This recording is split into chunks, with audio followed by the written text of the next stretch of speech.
Hey everyone, and welcome to Angular Seattle and Angular World Tour. I know it's been a while. Normally we got a monthly meetup going, uh, and we're going to try to improve that in the future so we get back to a monthly schedule. But if you want to have a do talk, please contact us. We always need more speaker.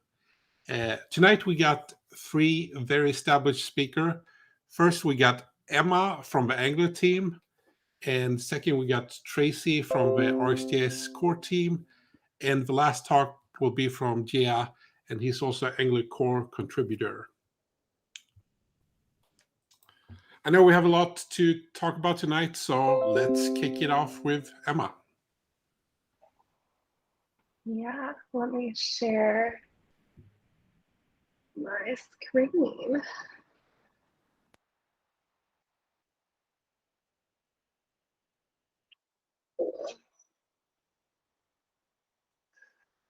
Can I just get a confirmation from somebody in the meet that it's shared? Yes. Cool. Let's do this. Yeah, so thank you for the introduction. My name is Emma Twersky, and I'm a developer relations engineer on the Angular team at Google. I use the pronouns she, her, and you can find me on the internet at Twersky pretty much everywhere. My last name, I don't know. Yeah, so let's see, just to maybe get this party started, I am very interested since it's entering spooky season. I know it's really hot in San Francisco where I am. I've heard from my family that is all in the Seattle area that it's like a little bit cooler there, maybe. I know Trader Joe's is selling their like cinnamon burns. So that's the official start of Halloween season for me. And I'm very into Halloween.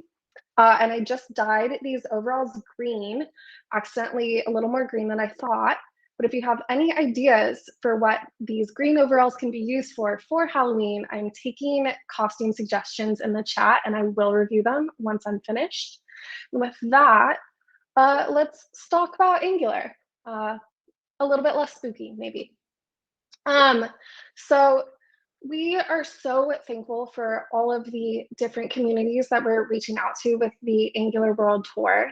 And I think it's really cool that because of COVID, we've had a chance to sort of reevaluate what our core values are as we go out and reach out to communities. And we're so encouraged by the Angular community and everything that is happening and all of these events that have persevered through really a crazy year. I joined Angular and the core team over a year ago now, and it has been incredible to see the growth in the community. But we know that a product only goes as far as the community surrounding it. And our core values on the team are to create a platform that developers love to use and empower developers to build apps that users love to use and create a community where everyone feels welcome. So we're always happy to talk more about that. But with that said, let's talk a little bit more about what exactly this community is. Obviously, you've joined a meetup. It's like 7 p.m. Hopefully you're eating dinner or something, but you've chosen to be here. You're clearly a part of the community. And there's a lot of other people with you. So adoption in the community, especially in the last couple of years, has really grown.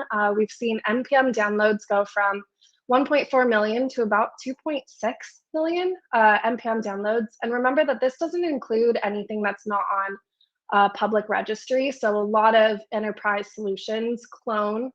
For example, Google maintains its own private registry for Angular. So this isn't going to include those weekly downloads. And many other things like Bitbucket, private repos, other things. And on GitHub, we can now see that over 1.8 million GitHub projects, and that's, again, just the public repos, are using Angular. So there is a strong community of people using and supporting this product, and we're so thankful for that. But I mentioned Google. I mentioned Google's not included in that. So let's talk about Angular and the Angular growth at Google. After all, I think of these organizers, specifically at Angular Seattle, this is very googly. And so Angular developers within Google are continuing to grow, and we really think about it as Google runs on Angular, right? So there's thousands of people and engineers offering Angular code monthly, and about 1,000 new engineers are going through introductory Angular coursework. and onboarding onto Angular every year at Google and just within Google alone.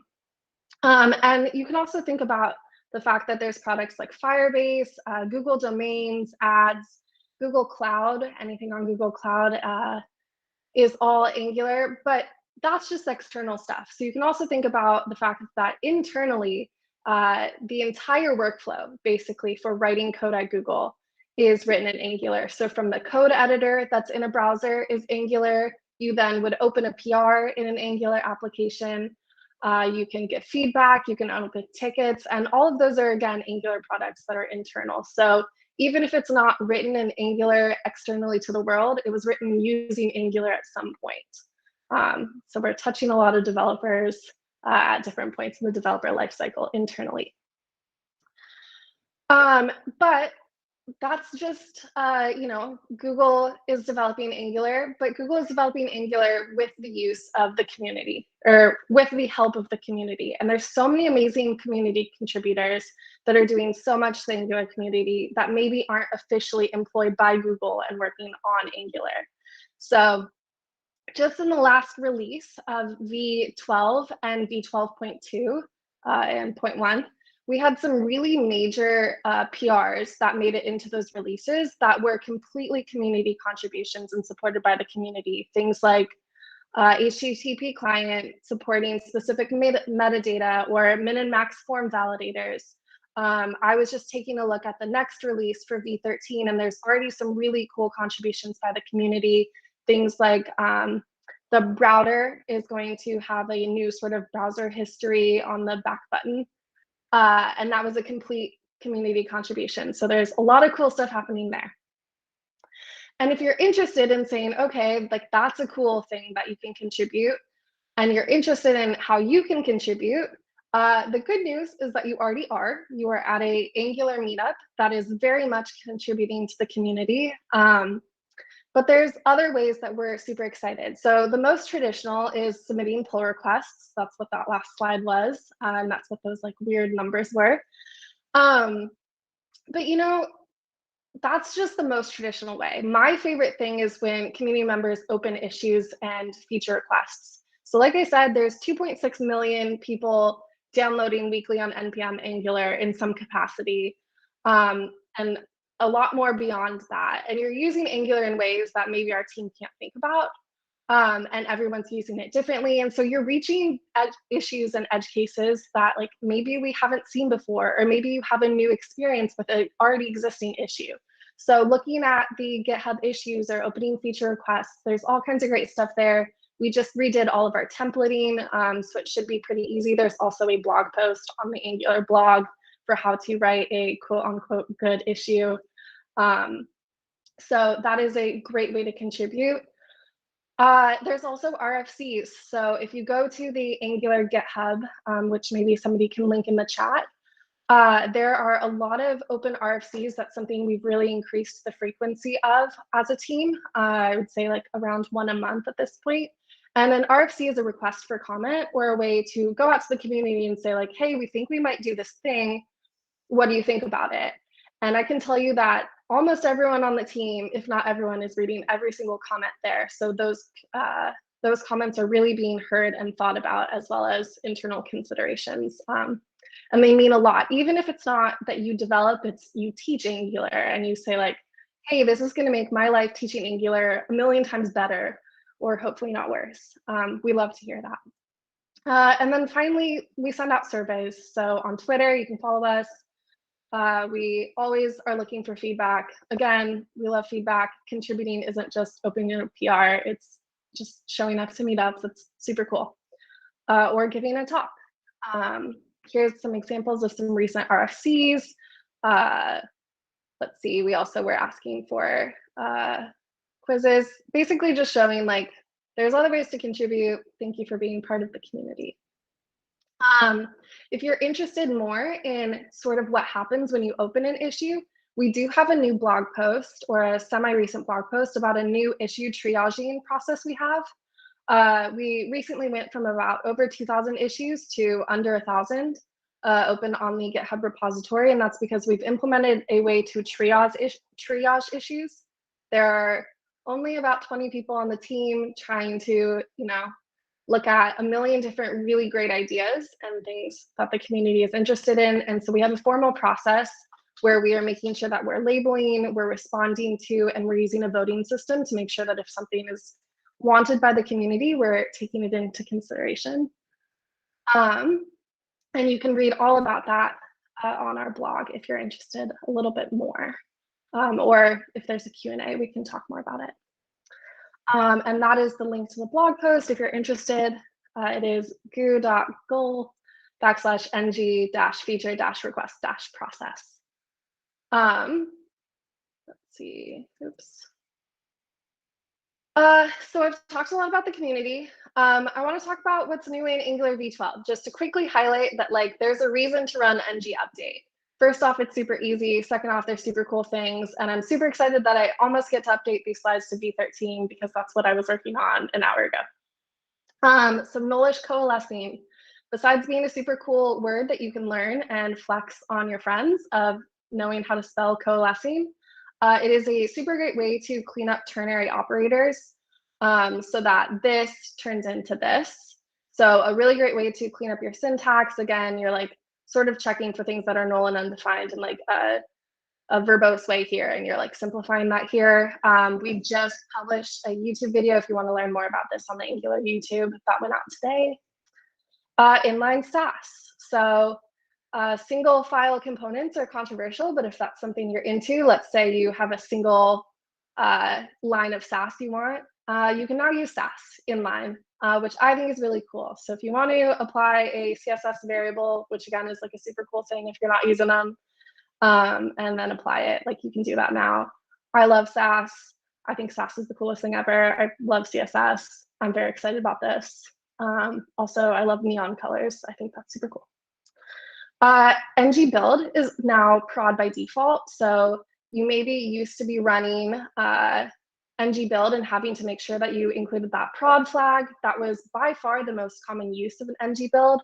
And we found that a lot of people were accidentally, especially new developers, publishing developer builds to production settings. And so it made sense to make ng build prod by default. It makes it easier for new developers. We're all about making the learning experience easier, more intuitive by default. And this also means that there's better compatibility with things like Firebase and different sort of deployment platforms. If you're interested in migrating, there's a migration script, just because this is not automatically included in the ng update script because it can break sort of enterprise solutions. But if you're interested in migrating, there is an easy way to do it. This is it. Screenshot it if you're interested. And then finally, we have strict mode. So there's a great blog post on why we did this. It's goo.goal, Angular-enabling-best practices. And the idea with strict mode is that we want to make sure that developers are developing great code from the beginning, which means that down the line, you're not running into production issues, because strict mode can catch a lot of errors from the start. The IB language service can do a lot of that as well in your code editor. And so doing it earlier, while maybe a little bit frustrating when you're initially writing the code, it means less errors down the line, which is what we're looking for. We want it to be easy for developers to build great apps. More updates, Webpack 5, which means, I don't know, cool. TypeScript 4.2, and that'll actually be bumped to 4.4 in V13. The Ivy-based language service is enabled by default. That means, and there's some really great literature on this and a great ngconf talk that I think is public now, but the language service in your code editor is now Ivy-based, which means a ton of new great things with template navigation, smart navigation, template syntaxing, .nullish coalescing, all kinds of cool stuff like that. So huge wins there. And again, another blog post. This is basically a talk where I just link to things, but this is goo.goal/ivy-language-service, if you were just listening along. Finally, we are now Ivy everywhere, which means that Ivy really is a project that came to fruition. Ivy was the idea that under the hood, Angular was still using a rendering and compilation pipeline called View Engine. And as we continued to grow and evolve, we wanted to make sure that what we wanted to do with Angular was enabled by the rendering pipeline. And so to do that, the team undertook a massive project called Ivy, which has enabled a lot of projects that you're going to start seeing RFCs for and landing, things like single file or standalone components and other things like that. And so starting V12, we have made that switch, and Ivy is now the full default, including in libraries and package distribution, which is very cool. And that means View Engine is also deprecated.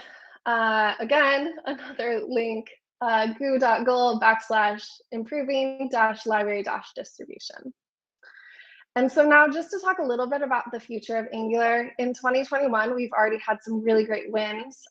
There is the release of Angular Dev Tools, which is the new debugging tool that we have released that is a browser extension that allows you to specifically debug Angular applications. I would highly recommend you go take a look at it. There's a great introductory video on the Angular YouTube. Streamlined releases, so we're now releasing in single packages. You'll also see a lot more about those releases. The Trusted Types API. We've done a lot of optimization on build speed and bundle size, things like inline fonts, really partnering with the core Web Vitals team to make sure that we're optimizing Angular for those Web Vitals and that applications are getting better and faster and smaller. Sounds like a Kanye West song. And again, Angular-Dev Tools is the way to check that out. In V12, just to go a little faster, we did a lot to make sure that the builds were faster with ES Build, that there was support as an optional opt-in for RxJS 7. All you have to do is npm install RxJS at 7. And there's a great talk from ngconf, and I think they've toured that as well, of what that means. But RxJS 7 pretty much automatically is like significantly faster. There was some really great optimization done on the jump from 6 to 7, and a ton of cool new tooling that was like a pretty major new release for them. So super cool that as the team sort of enables these new versions, that there's these like built-in wins that our team doesn't necessarily have to like work super hard on. We're just like taking advantage of, again, like really great community contributions. Better error messaging is something we're always focused on. You can check out a lot about that, but hopefully as you're updating to version 12 and beyond, you're seeing that we're really taking time to assess error messages, that when you're reaching errors, that they're more verbose, that they explain how to fix it.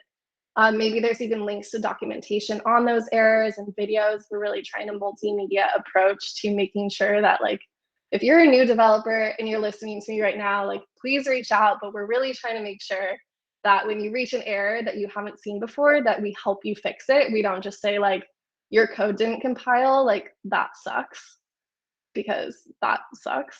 And new APIs and forms. Yeah, more error messaging. Let's see, from the roadmap, we are also doing a bunch of stuff. If you haven't checked it out, angular.io/roadmap is the public way that you can see what the team's working on. But I can tell you that, like, fully, truthfully, that is what the team is working on. So everything that is in progress is exactly what we're working on. We're deprecating IE 11. We're working on ES 2017 support, debugging, guides, optional modules is something that there will probably be an RFC for soon. Please don't hold me to that. But that is very much the best way to see what we are currently working on. And with that said, I guess the call to action here, besides telling me a good Halloween costume, is to NG update, because there's so much that's going on. And I just want to say thank you so much for being a part of this community. Thank you so much for being a Seattle part of this community. As someone who grew up in Seattle, I'm so excited about the idea that there's an Angular Seattle. I hope to one day visit, but thank you so much.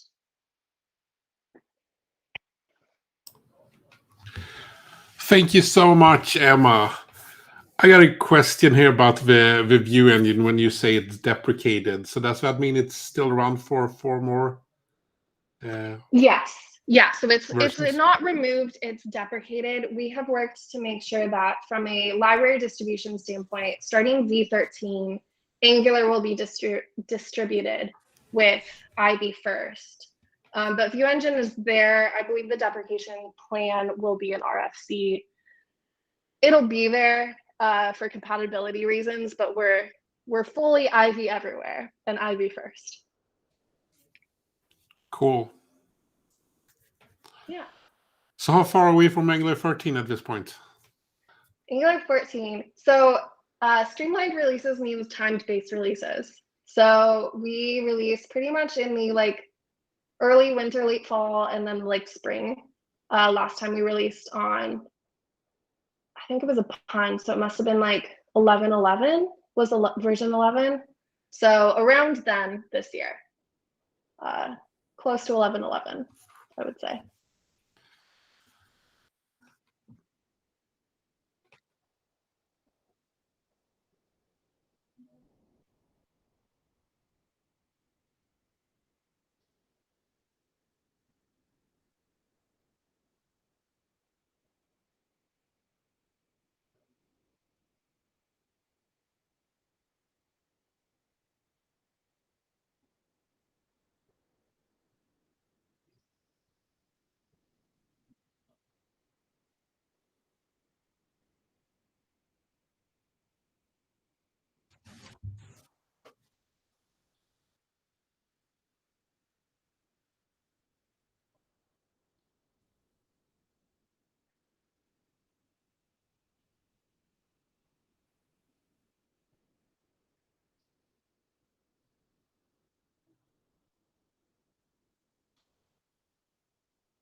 Yeah, absolutely. That is crazy. Google, 15 head count. yeah. Yeah, right. Yeah. The Google switchover happened more recently, but it's a good testament to the reason that the effort was worth it. I think the team is now just getting to celebrate, which is great.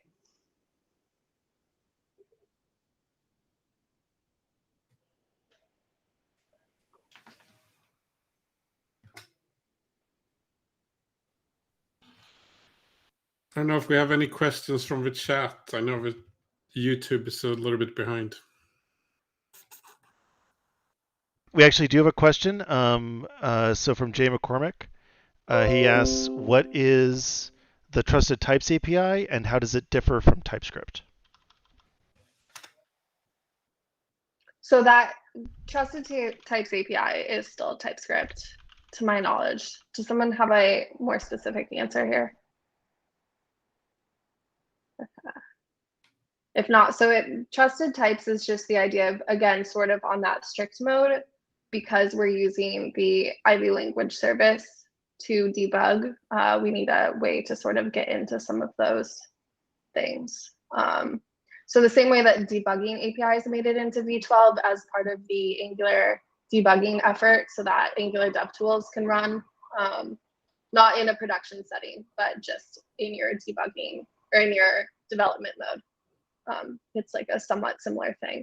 So maybe not something that you would use as a developer, but if you're interested in checking it out and like going into the source code, like could be interesting.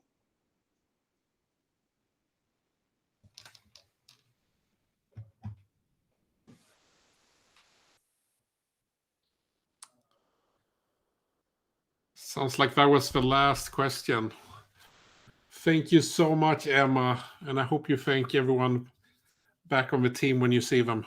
I know they put in a lot of work. So yeah, absolutely. Thank you. Next up, we have Tracy. Yes, I'm excited. Let me go ahead and share my screen really quickly. And I think the whole audience know Tracy. You've been around. I did go to Angular Seattle at one, gosh, I feel like it was forever ago. It was When Microsoft Build was happening, I think. Yes, you It was visited like our me and Rob Warmald, right? at BlackRock meetup. Yes. Yeah. Yeah, it's been a while, huh? And I know But you skipped a dinner that night to be with us too. yes. Which Or dinner? the dinner people were not as interesting as we were. I remember, yes. I think we like were at a dinner and then we're like, sorry, we got to go, bye. Or something like that.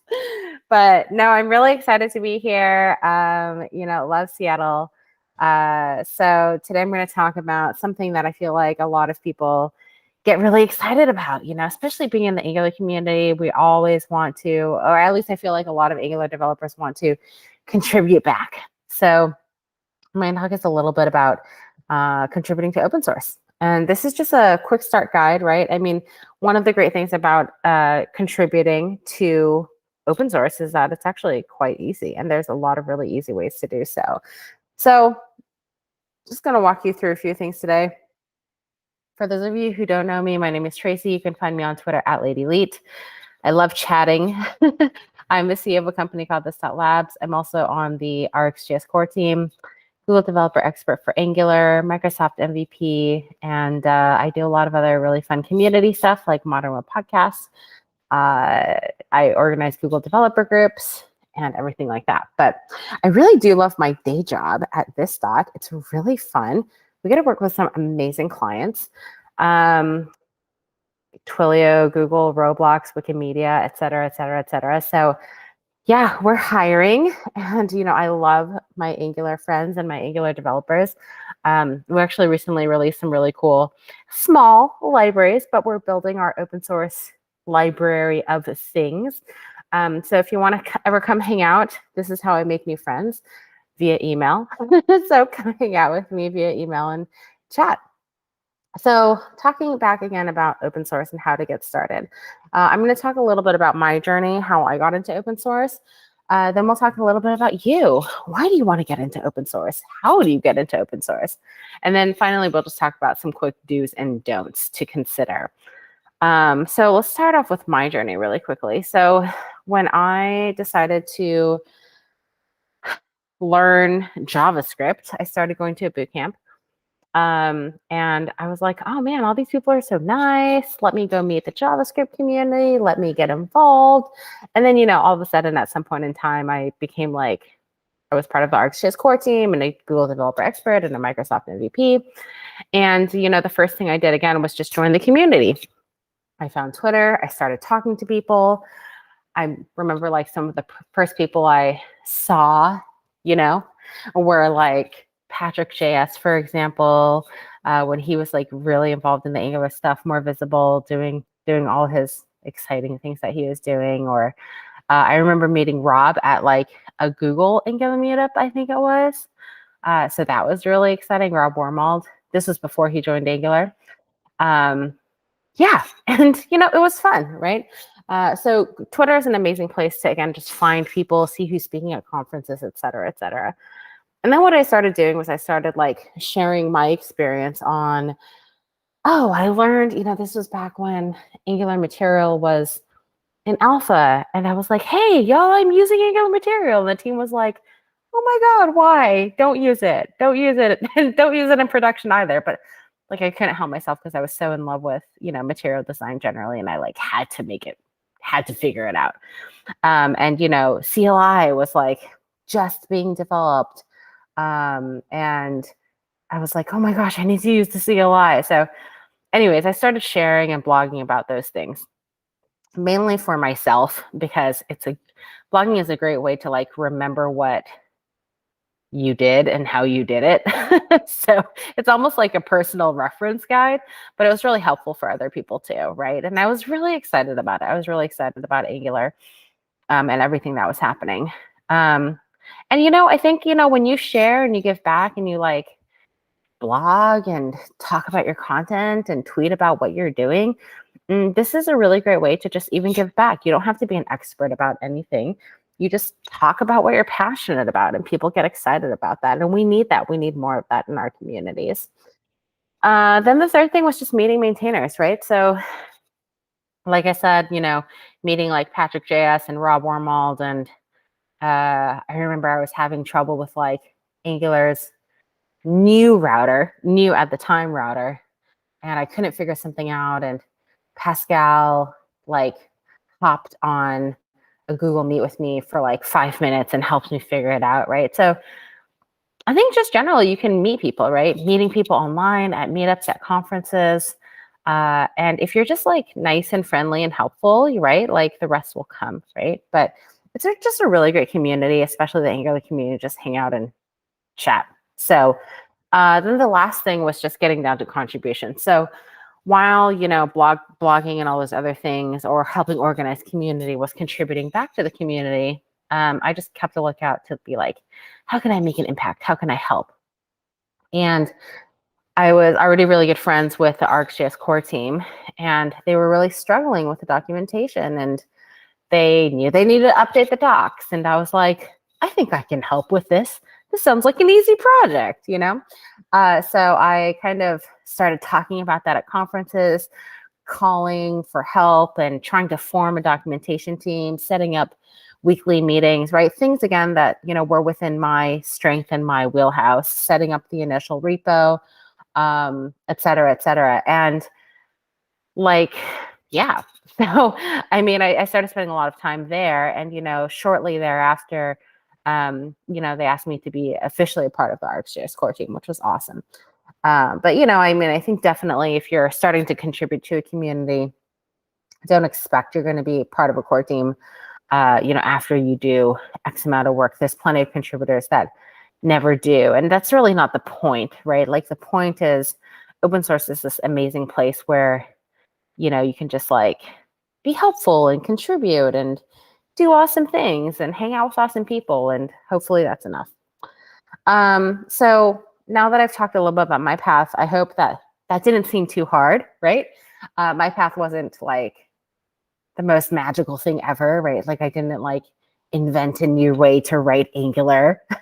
I just was excited and hung out with people and wanted to do good for the community. So let's talk about you and why you might want to contribute to any open source project. So we're going to talk about your reasons. So there's two kind of, I feel like, main reasons why people want to contribute to open source. One of them might be functional, another might be aspirational, right? And if we look into functional or aspirational, functional might be, hey, I have to work on Angular, let's say, or RxJS at work, and I need to fix something that's not working.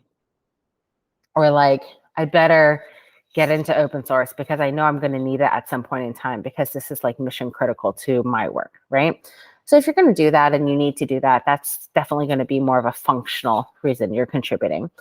You see a lot of this actually in the Node community, right? So like IBM and some of these other larger organizations really spend a lot of time and money investing in people being on the Node technical steering committee, which is basically their core, their technical core team, to help make sure that like Node is generally successful, right? So yeah, your reasoning could be functional or it could be aspirational. Open source is an amazing way to get a career, get new jobs, increase your knowledge. I mean, you can really do everything when it comes to being aspirational.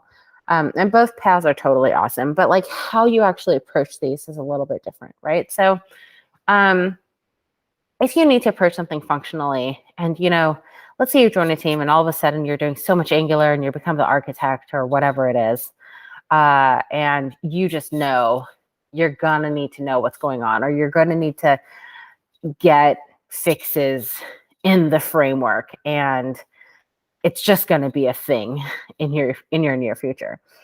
The first thing to do is always give before you ask, right? Like contribute to the community. If you are already a contributor, your life is going to be so much easier, like for example, if Emma knows you and she sees a comment, she'll probably respond more likely than like some person going in and being like, what the hell's going on here? Blah, blah, blah, So your life is just going to be a lot easier if you start giving before you ask and you start helping before you ask.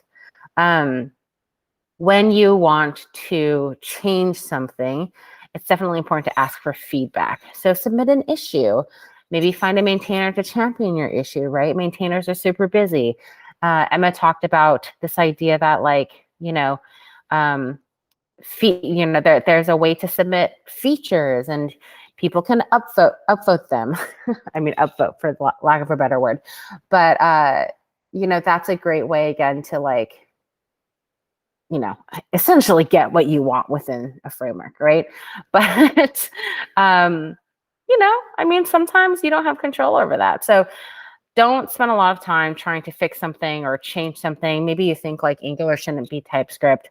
So you decide that you're going to spend the next 6 months converting everything to JavaScript. It's going to get burst, right?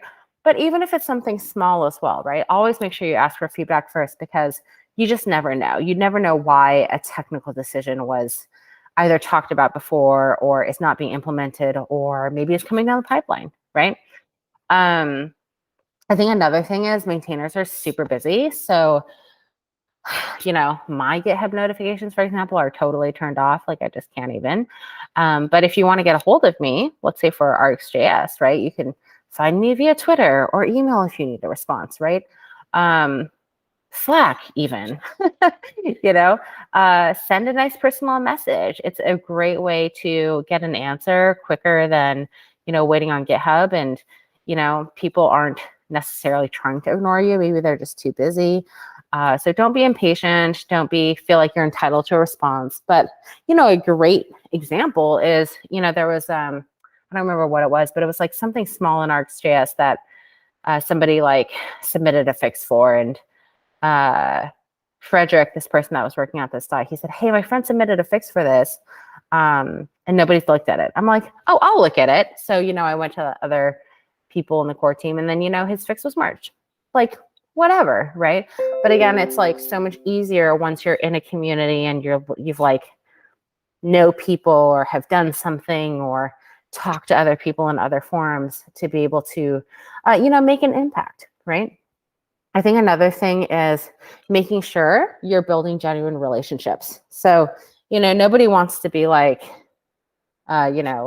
maybe I'm trying to be friends with Emma and I'm like, Emma, you're so awesome. Oh my God. And then Emma finds out I just want her to retweet every single thing I tweet. That is my goal of me and Emma's relationship, right? Emma's not going to be excited about that. She's not going to want to be friends with me. But if I generally want to be friends with her and hang out with her and I'm so excited about her Halloween costumes and whatever, just because I like her as a person, right? That's going to be a very different relationship. So make sure you're building those genuine relationships, right? I mean, again, same thing goes for oh, I'm just being friends with you because I need you to approve my PRs. People can feel that. You think they don't, but they do. So aspirational. One of the reasons why I love this next why, right? Why you want to get involved in open source is because it's so much more flexible. So you don't have to be tied to a specific framework or a library or whatever for work, right? You can choose any framework or library or whatever to be a part of. So I think the first thing to ask yourself when you do this is, do I like these people? That's a really important question. Look at the issues. Can I be a successful contributor? Are there open issues I can tackle? Have I used the library and realized that I could help improve the documentation in some way, right? Do that first, because there's so many different people. There's so many different communities. I'm a part of so many of them. And, whether you like the people more in Vue, or you like the people more in React, or you like the people more in Redux or NJRX, or, Vuetify or Next.js, or, again, there's just so many out there. You're just going to gel with different people, right? I think another thing is when you're approaching that, make sure you're actually solving the problems that maintainers want, right? So like, again, I could think that like TypeScript totally sucks and Angular shouldn't use TypeScript. And, you know, if that's the only reason why I want to join and help, like, I'm probably not going to get anywhere, right? So make sure you're submitting issues and asking the team, like, hey, you know, can I work on this? Do you want me to work on this, et cetera, before you start working on something. Also, before you start working on an issue, it's good to like comment and double check, see if anybody's working on the issue, and see if it's been picked up yet before you waste your time. Another really easy way, which is totally underserved, I feel like, is just help with documentation. Like, every maintainer will tell you we need help with the documentation. So if you're using it, like, you probably have some way to help, whether it's helping with the live examples, updating them, better wording, better explanations, right? Links are broken. Are they? I don't know. It could be such simple things, but like things that you wouldn't think are impactful, but are, right? Like, for example, RxJS roadmap to RxJS 8. Like, how many people know that that's an issue in the RxJS repo and you can follow along? I mean, I don't know, probably not that many, right? I mean, if you do, amazing, but you know, you might not have that information. And you know, one of the easy ways I recently contributed was just adding it to the README. How hard is that? Not hard at all, but hopefully immensely helpful for the people who are like wondering what the heck is going to go on between like RxJS 7 right now and RxJS 8, right? And also looking at like how, you know, 7.1, 7.2, et cetera, have kind of like transformed RxJS. So do that, you know, and then the last thing you want to do is make sure you're educating and sharing, right? Like, especially when you're aspirational, you don't have to specifically do anything. Like, you don't have to contribute. What I mean is you don't have to contribute actual code to be an amazing open source contributor. You can blog about your experiences. You can provide educational tools. You can help organize the community, all these things, right? And that is amazing. And that is so useful. Like, you look at people like Deborah Kurata, you know, that I'm sure most people in the Angular community know. Like, she's so amazing, but she's amazing because she's provided amazing education, amazing talks within the community, not like she wrote NGRX. You know what I'm saying? So don't think that you're limited by your technical abilities necessarily. You can do so much to build a career in open source without having to contribute code. Last thing I want to talk about is just do's and don'ts, right? So the do's and don'ts kind of overlap, but just to make sure you're having compassion, like, make sure you're remembering that maintainers are usually working for free on nights and weekends. Like, thank you everybody here who's like organizing this to, you know, take some time out of your night to do this, right? But don't forget that, right? Also treat maintainers like people, right? Like, you know, people can only handle so many things at one time. So if you treat them like crap, they're probably not going to care to help you, right? Also be professional. I mean, you know, I know that, you know, we might not work together, but if you're not professional to me and don't have professional etiquette, I'm probably gonna think you're a douchebag or something like that, right? So make sure to treat open source relationships with professionalism. And especially, like, nobody likes to deal with anybody who doesn't respect each other, right? I think also assume the best of intentions. Like, this is, you know, going into any code base, you might look at that and be like, what the heck were you thinking here, right? But, you know, you might not know why something was implemented in a certain way. So, like, I'm sure you can go back to your own code and like previous 6 months and be like, what the heck was I thinking, right? So make sure you're always assuming the best of intentions when approaching open source maintainers. It's really often a tireless and thankless job.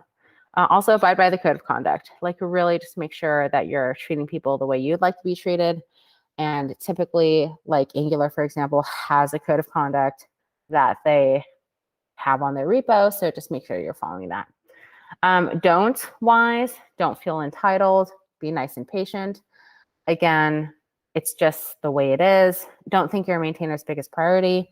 Think about having a full-time job and then a full-time job in open source and having kids, let's say, and having a life and having to juggle a million things. Like, life is hard, right? So don't think you're a maintainer's biggest priority.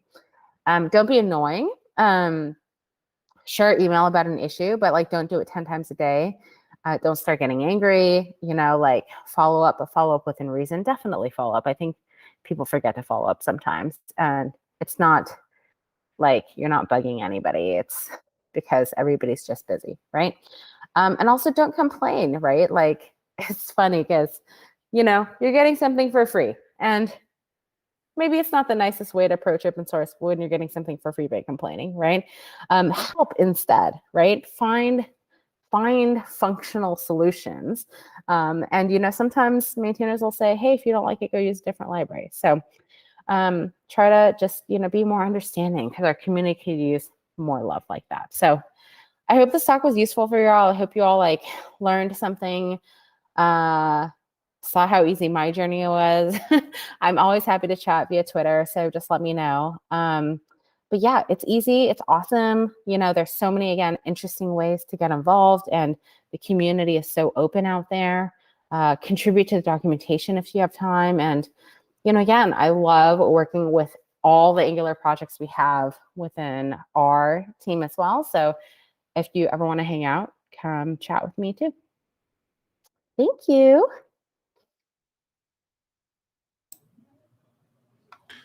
Thank you so much, Tracy. Yeah. It was nice You're to hear your story. welcome. I think the first time I met you was you kind of dressed like R2D2. I was really into costumes. I still have an entire closet full of costumes. So. Anyway, I must say the best thing with Angular is definitely the community.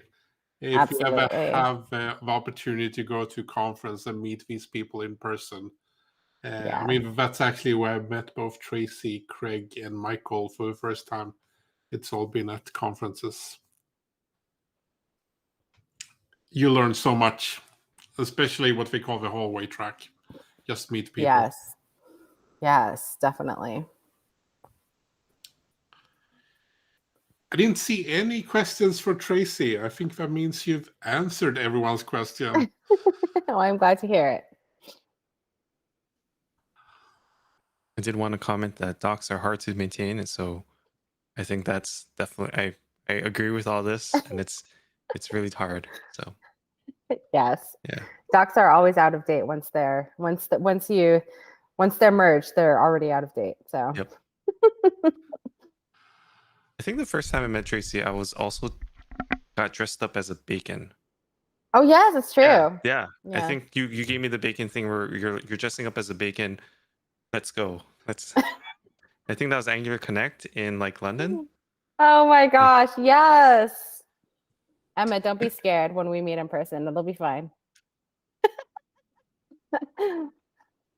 Oh, I'm excited. I have costumes. That's Again, so I love great. Halloween. I'm ready. Yes, we're so there. Have I you haven't figured made Jia dress up yet. Have you figured out what your green costume going to be yet?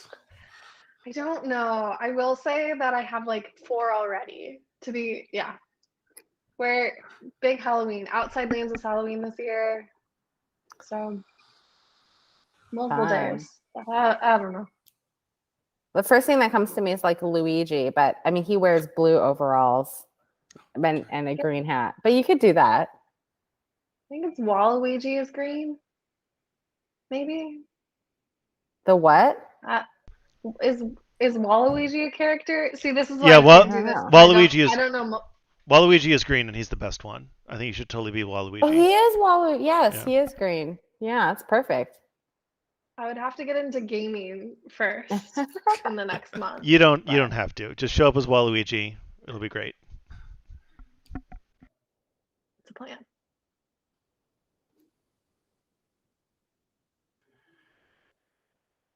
Great. I think we are ready for our next speaker. Yeah, you have the last talk of the night.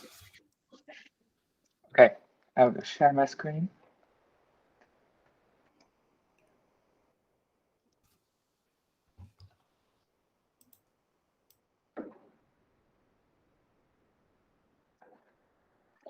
Okay. Thank you, Mike. I'm very excited for this event. So today I would like to talk about zone.js. So my name is Jia, and I'm working at ZStart as a software engineer.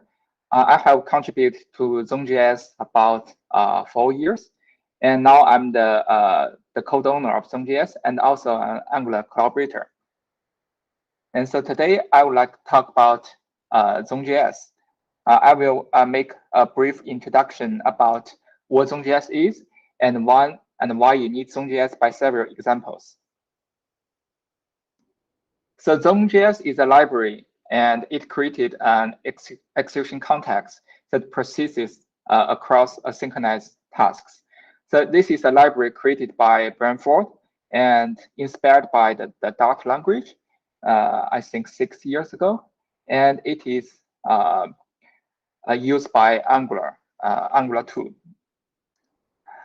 So this is the main feature about zone.js.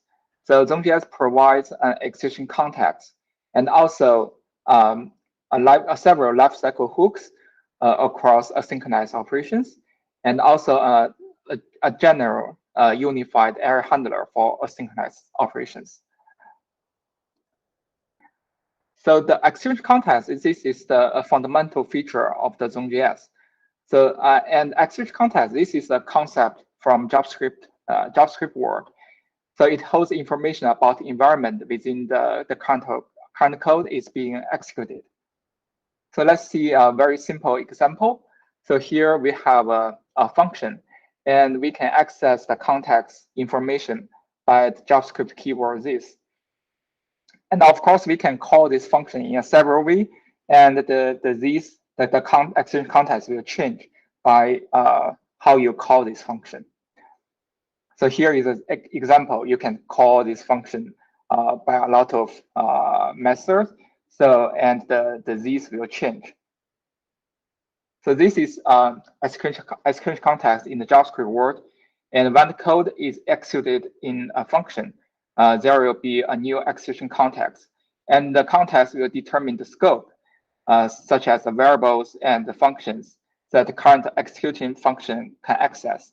And it also determines the value of the JavaScript keyword this. And also with the execution context, we can also access the stack trees when an error throws. So here we have ABC3 method, and if we throw an error in function C, we can see the stack trees, the stack frames about this error. But this stack trees only works in the synchronized operations. So here is an example of when we run timeout callback, and we throw an error in the callback, and we can only find the stack traces about the callback, but without the timeout calling the asynchronous operation when the asynchronous operation is scheduled. So this is not idle. So basically, this is a missing feature of the JavaScript world. So there is no execution context across functions, especially the asynchronous operations. So zone.js provides a new execution context that can persist across operations, not only the synchronized one, but also the asynchronous operations. So here is a code example. If we run a function inside the zone, so here we call zone.run a function here, and we can imagine suddenly we have a new execution context. Let's call this new context zone this, and this zone this will be equal to the zone, and in the synchronized function call. And not only in the synchronized function call, if we call a set timeout, and in the callback, and the zone this new execution context will still be will still be equal to the zone, will still be equal to the execution context when the set timeout is scheduled. And also not only set timeout, but also for all other asynchronous operations, such as SHR, the XML HTTP request, or promise them. So out inside this function call, we have a new exchange context can be persist inside this function, not only in the synchronized way, but also in the asynchronized callback. So this is the most important and fundamental feature zone.js provided. So zone.js provide a new exchange context, and we have something like a new JavaScript keyword zone this. And for synchronized operation, zone this will be the zone it is running in. And for asynchronized operation, this zone this will be the zone the asynchronized operation is scheduled. And of course, we didn't really introduce a new zone this new keyword. So to access this zone this, we need to call a global object zone.current, and we can get the current zone, the new exchange context provided by zone. So zone.js not only provide a new exchange context, it also provides a set of lifecycle hooks, interceptor hooks, and across the asynchronous operation lifecycles. So I will use a code sample to explain those several the most important lifecycle hooks. So here we have a set timeout with a very simple console log callback here. And here we have a graph to explain how it works inside the JavaScript VM. So here is the stack, and this is the web API. It means the browser or the Node.js VM. And this is the macro task queue inside this VM. So let's see how it works. So at the beginning, we will call set timeout, and it will call the API of the set timeout from the browser. And after that, the main stack finished, and the browser will, after 1 second, the browser will send this callback of set timeout to the macro task queue. And if there is no other task item before this set timeout callback, and the browser will transfer this set timeout callback from the macro task queue to the main stack, and the callback will be invoked, and everything finished. So this is how a very simple set timeout works in the JavaScript VM. And let's see. So because the set timeout is invoked in the future, so let's see another example. So we have A, B, C, D, 4 functions. And if we run the function in this order, so the final result will not equal to the execution out with the code order here, because the C and D will be run in the future. So so imagine if you want to measure the performance of this ABCD function. So if you write some code like this, you write performance start before A and write performance end after B, this will not get the correct result because C and D will not be calculated. So only A and B is measured. So let's see how zone.js handle this issue. So let's run the same set timeout code inside the zone. And this zone, we have several lifecycle hooks. So again, we use a graph to explain how it works. So in this code, we run the zone.run. We run the set timeout inside this zone, and let's see the process. So again, we create a new zone, and we run the set timeout inside this zone. And because this set timeout is running inside the zone, so it will not calling the browser native set timeout API directly. Instead, it will invoke the lifecycle hook first. So the first lifecycle hook is invoked is onSchedule task. It's just telling the zone, okay, there is a new macro task is being scheduled in this zone. And we will call the schedule task here. And after that, we will really dedicate the call to the native set timeout of the browser. And because at the very beginning, the zone is stable, there is no task inside this zone. And now there is a new task coming. There is a new task being scheduled. So the status of zone is from stable to unstable. So another hook on has task will also be called. And this on has task will also update some internal task state inside the zone. So we have a macro task count inside zone is added by 1. And after this on has task is invoked and the on schedule task is invoked, okay, the main stack is finished. And just like the previous example, so after 1 second, the browser will send the timeout callback to the macro task queue, and it will transfer the macro task to the stack. And also because the set timeout is run inside the zone, so this user code, the console log will not be invoked immediately. So before that, another lifecycle hook on invoke task will be called first.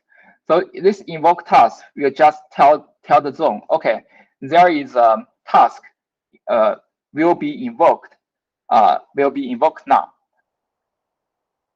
And it will call the invoke task logic inside the zone. And it will dedicate to the user code console log here. And because this task has been consumed, so this asynchronous operation has been finished. So the status of the zone will become from unstable to stable again. So the on has task, this left cycle hooks will be invoked again. And this macro task count will become from 1 to 0. And after that, the on invoke task lifecycle hook finished. So this is how the lifecycle hooks work inside the zone. So we have with zone, we have a set of lifecycle hooks. They are intersectable. So the user can write their own logic inside these lifecycle hooks to monitor the status of the asynchronous operations. So let's back to the performance example. So if we want to measure the performance of the asynchronous operations, we can write some code like this. We can measure the asynchronous operation performance with the on invoke task lifecycle hooks, and we write the performance start and end before and after the asynchronous callback here.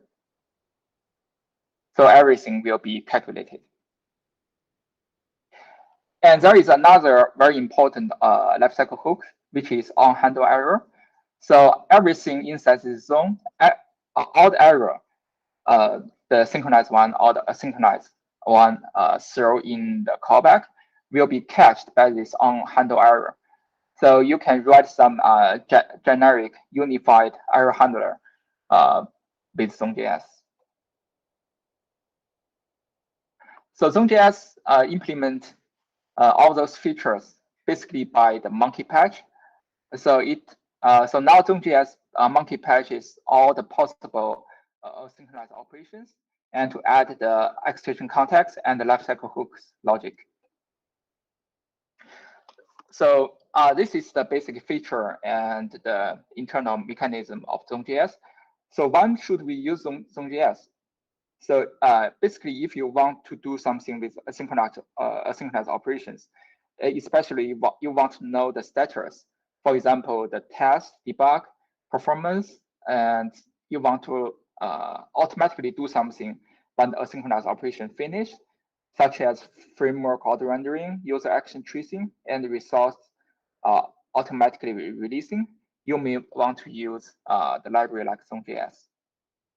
So I will use several demo to explain some use cases. The first one is long stack traces. So here we have main function. The main function bind event handler for the button 1. And inside this event handler, we bound another event handler to button 2. And the button 2 event handler throw an error. So from the JavaScript stack trace, if you see the stack trace, you will only see the final, the button to event handler stack traces. But from the business logic, you want to see this error is caused by this band second button, and this band second button is added in this main function, and then this main function is called from here. So you want to see the full business logic history. So with zone.js, it can track all the asynchronous operations, so it can build a long stack traces for the user. So here we have an example. So this is the button 1, and when we click button 2, so you can see the long stack trace here. And we can see from the very beginning. So here, oh, sorry. From source code here. From the main here, and to the band second button, and finally to the zero error. So you can see all the user action, user history of the how this error was produced. So it is very useful when you want to debug the code. And the second demo is about the counting. So here we have a button, and we randomly generate a lot of set timeout. And with Zone, you can easily to check the status, how many timeout is scheduled, how many timeout is finished. It will be you can track everything inside the Zone. So here we can see a lot of timeout is scheduled, several invoking and finished.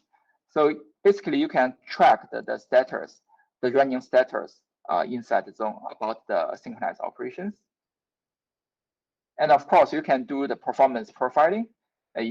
Just like the previous example, you can calculate the asynchronous operations performance correctly. So here is a profiling example. So it basically calculates some asynchronous operations performance with a Zone. And also, if you want to automatically release some resource about the asynchronous operations, you may also use zone.js. So zone.js not only work in browser, it also work in Node.js and Electron. So basically all the JavaScript environment. So here we have example. We open a file descriptor in Node.js, and we do something with this file descriptor asynchronously, and we do something else with this file descriptor too. So what we want to do is to close this file descriptor when all those asynchronous operations finished. So without zone.js, you need to write a lot of complex logic to check all the asynchronous operations finished. But with zone.js, the user code, the business logic code, you don't need to worry about when all those operations finished. You only need to write the check code here inside the Zone. So in the on has task lifecycle hooks, if all the macro task and the macro task is 0, so the Zone is stable, you can close this file descriptor very safely. And you can also do some user action tracking. So here, the example is for some e-commerce site, we may want to track what user is doing in this web application. So here we have a view order button, place order button, and we want to see, okay, user click this button, and inside this button click, what exactly happened and how many time costed. So here we have a view order button. So when we click this button with the Zone, we can track what user is done. And we can write some another logic to put those log to the server for some user analyze. So here we can see with Zone, we can get information this button is clicked. And inside this button click, we have several HTTP requests sent. and what kind of response is returned from server, and how many time costed in each of the HTTP requests, and the total cost of this button click, something like that. So we can do a lot of user action tracking and analyze with Zone easily. So another example, this is the most important feature used by Angular, which is UI auto rendering. So for example, we have some data we want to render in the DOM, and the data can be fetched from several ways, from HTTP, from some logic, set timeout or promise that, from some asynchronous operations, or by some event handler, for example, the button click. So the data can be updated in several ways. And if we don't have zone.js, we have to write some update DOM logic after in the callback of HTTP request, in the callback with set timeout, to update the newest data information to the DOM. But with Zone, we don't need to worry about that. So we don't need to write any code about the UI rendering logic in the user logic code. So the UI will be automatically rendered. So here we have these 3 buttons. So let's see, we click HTTP and timeout and add. So the UI will be automatically rendered. And if you check the code, we can see we didn't write any UI update logic in the button handler. So the event handler doesn't write any update DOM logic. So all this happening by Zone in the on-invoke task lifecycle hooks, it will update the DOM automatically. So basically, Angular updated UI in the similar way. And of course, Zone.js can also be used in a synchronized test. It will automatically invoke done when all the synchronized operation is finished. And also, it supports fake sync to make the asynchronous operation test to synchronize one, to make your test faster and much stable. So basically, Angular uses all the features provided by Zone.js. It has an ngZone to tell when to trigger the change detection when the zone ngZone is stable, and it also uses the async test, fixed sync test, and sync test in the Angular unit test. And also, Angular uses the generic error handling to handle all the errors inside Angular application. And in the debug, in the dev environment, it also provides a set of utility zone, such as debug, tracing, task tracking, and long stack trees to help you to know what happened inside your application. So this is the Angular user will not use the API from Zone.js directly. So most of them will just use the API of ngZone. And the most important method of ngZone is ngZone.run. It will run the function inside ngZone and will trigger change detection automatically. And if sometimes you don't want this automatically change detection happen, you can call run outside Angular to avoid that. So that is all from me. Thank you.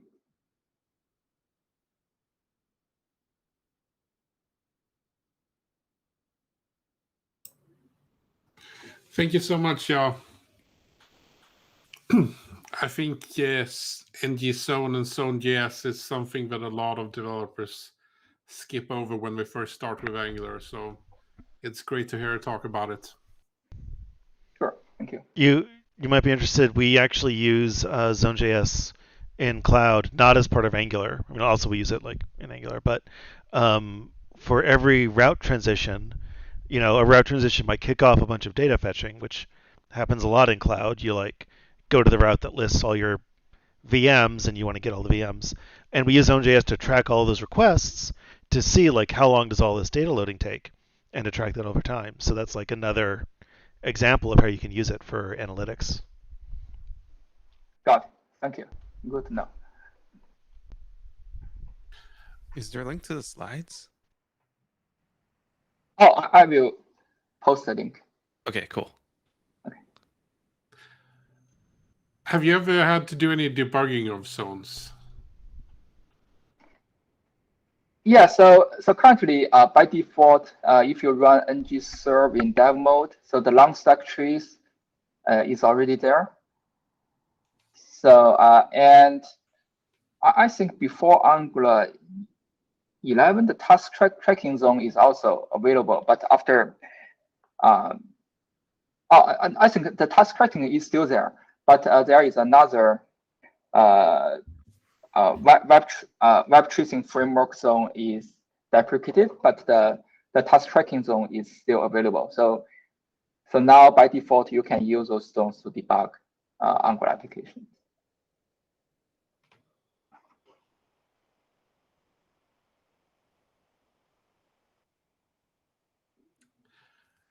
And this might be more of a question for Emma, but wasn't it talk to do something about ng zone optional in the future or something like that?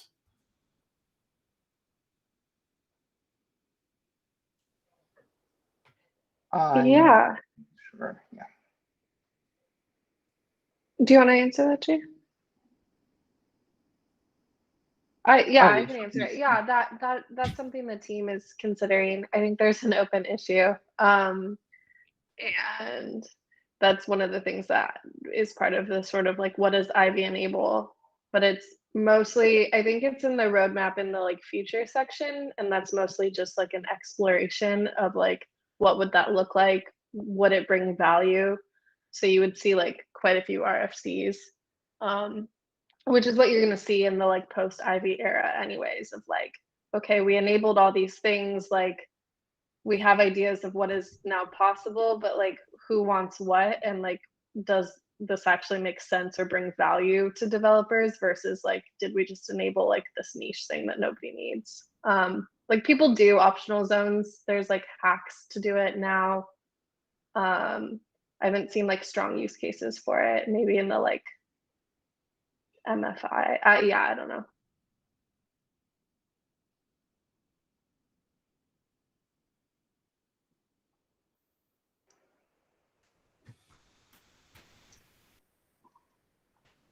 Cool. I looked at the live chat, but I don't see any questions there.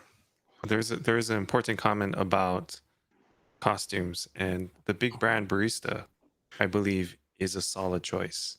Although I think that is an actual apron that they wear with the logo. Anyway, Oh, the big brand. I was like, what is the this? big brand's coffee thing, part of Seattle. The worst, I just got that the too. worst Yeah. coffee there. Yeah. I'll have to think about that for a little bit. First. It's a good Oh, suggestion, Seattle's Jay. so many It's better like Sun coffee. Dollars is the place, I think. Yes. That's good. Ooh, that's good. Need to be a mermaid then with two tails. Yeah, I could do it. We could do it.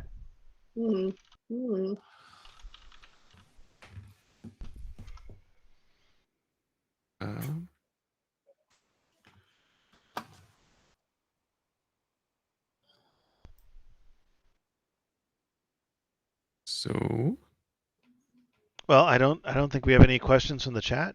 Just that was an excellent breakdown of zones, and yeah, I think we did some good talks tonight.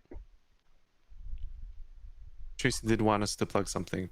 She left it, but she did want us to plug something, and somebody's going to talk about it, not me. Yes, I can talk about it.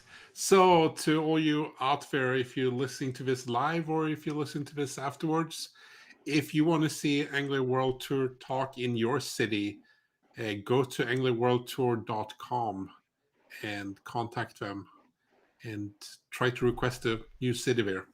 There's about 2 talks every month, I think, going on there. And it has different speakers. So I think we're lucky with the ones we had, but I would also recommend checking out other speakers. You could learn more, I should say.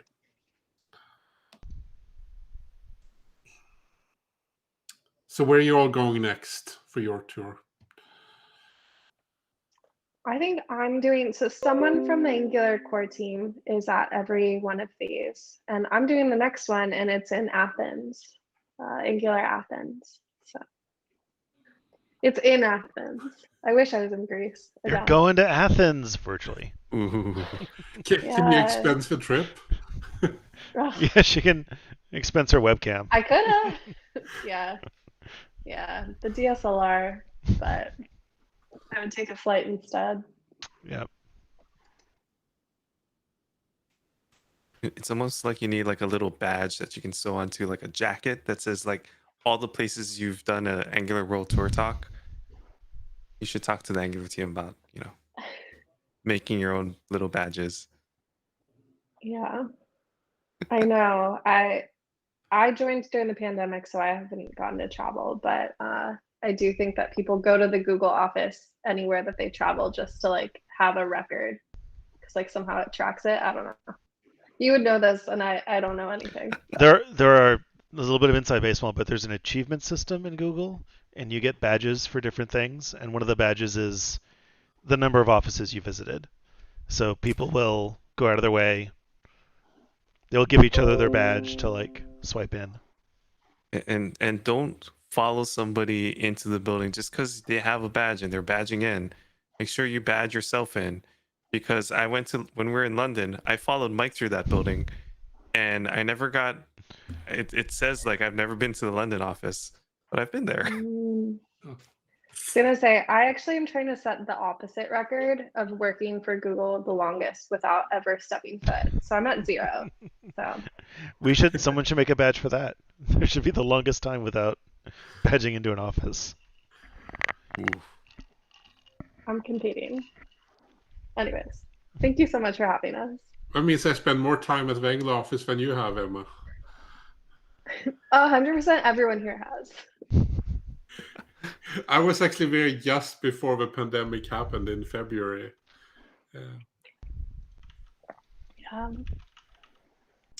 Okay. Anyway, thanks everyone for tonight. Yeah. I'm sure we get to see, I hope we get to see you all in Seattle one day. You all need to visit. Yeah, definitely. As soon as it's safe and as soon as we're doing it again, we'll have one of these in the office. We'll do tacos. Maybe Emma will come to Seattle. It'll be a good night. I'm there. I'm already there, but I'm there. Anyways, thank you so much for having us. Good night. Great. Thanks everyone. All right. Thank you. Good night, Bye. everyone. Right. See you. Thanks.